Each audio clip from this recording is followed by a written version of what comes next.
Day one in honor of the female cycle. So the first topic I shared a bit like in the short and in the YouTube, in the Instagram video, if you saw that, more like a bit more about my own story that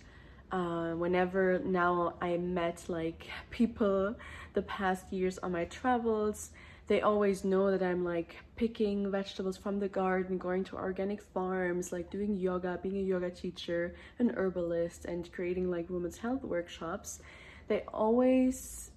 comes like a surprise whenever I tell, hey, there was a time where I was really numb and disconnected, and where like toxic relationships, partying, and alcohol played a big role in my life, where I was like so like latching on so many things that didn't serve me, and I was absolutely working against me in all ways because I didn't had any tools how to express myself, how to move on, like how move through emotions, how to heal conflicts with family members, friends, and it was like a long deep dive into like finding myself when I was lost. So I just wanted to like put this out there and like be more transparent, because I feel like whenever you see someone on YouTube or like in social media in general, I think you have like this crazy expectation that their lives always been like that. And sometimes I feel like you have to lose yourself to find yourself again and create a more healthier and better version of yourself. And I guess it only whenever you had for yourself this realization, you're able to change. Because I just remember like giving you the analogy of whenever you're like in a relationship that is not really serving you, and all of your friends and family around you telling you, okay, something is definitely off with this guy or whatever, and you cannot like move beyond that and make like this decision for yourself to be in respect and honor for yourself, to end this toxic thing, either it's like a relationship or like a job or maybe like a food habit or like sugar cravings, or all of these things that are like obviously super disruptive for yourself and don't really serve you. And the big shift needs to happen within you, and it's not about being able to sense that and recognize that also, like when friends or family telling you that, and it's about like taking actions and making that change. I guess my journey started with, I remember like one of my friends introduced me to like the transactional work from Eric Berne. It's like a work of getting in touch with emotions, getting in touch with the inner child, what was for me like the beginning of discovering emotions, like sensing that, recognizing that, and having a conversation and communication with friends about conflicts and finding resolutions in that. Because if you also maybe know, in our society, in most family dynamics, talking about emotions, working through them is just not the norm. And I think many of us like grew up with this sense of like being afraid of conflicts, being afraid of like speaking out boundaries or needs, and even not even recognizing your needs or feeling them. And it needs like time, but also the tools to work through that. So this was like for me the beginning, and this journey like went down into like the Native American work, with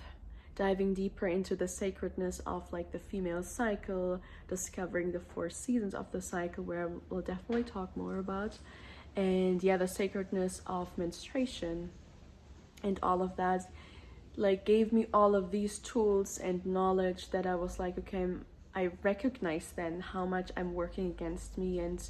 I needed to be brave enough to change my behaviors, change my communication, change my life in a way. I definitely recognize when you start working with that, you kind of like sensing in all the directions where you don't live in alignment with yourself.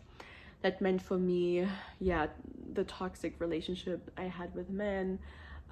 friendships that I really, where I felt like I couldn't be like myself, then the job that I was working in was not serving me, and the life overall was not in alignment with my needs, my desires, and with what I actually wanted to create. And all of that brought me, yeah, to the world travels, where I traveled the world. And yeah, I got to know different cultures, learning different languages, and where really I needed to face a lot of fears, needed to become really brave. And yeah, this brought me into like the work and into this life where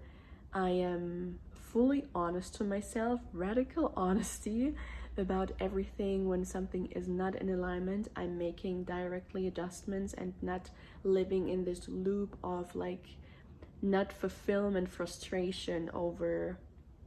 something, over life, over the job, over the living situation, over the relationship. And yeah, I started to learn to incorporate with all of the emotional work how this is related to the cycle, and how the different phases of our cycle play a role in our emotions. And like just becoming aware of, okay, what is my physical but also emotional, spiritual blueprint in that phase of my cycle, and how can I relate that to this emotional state I'm in, to the critical mind that is coming in, to maybe the feeling of feeling drained, feeling tired, and yeah, all of that. So with starting all of that, I started aligning my entire life around my cycle, around the energies of my cycle, because we women, we don't work on a Monday till Friday time frame, but our cycle is a 28 cycle where you move like as a circle and not like as a line. And it is really still with doing the work for so many years, like to allow myself like to rest in the times of rest when I actually on a Monday need to like perform. And yeah, I am teaching women to find a healthy, connected way to themselves where they're feeling, yeah, fulfilled, creative, energized in their cycle, and being able to use the different phases in their benefit for themselves. And yeah, so that is day one, the first post of the 28 posting cycle I will do here. And yeah, I hope you enjoy. Drop below if you have some questions, some comments that you wanted to add here. And yeah, see you soon in the next video.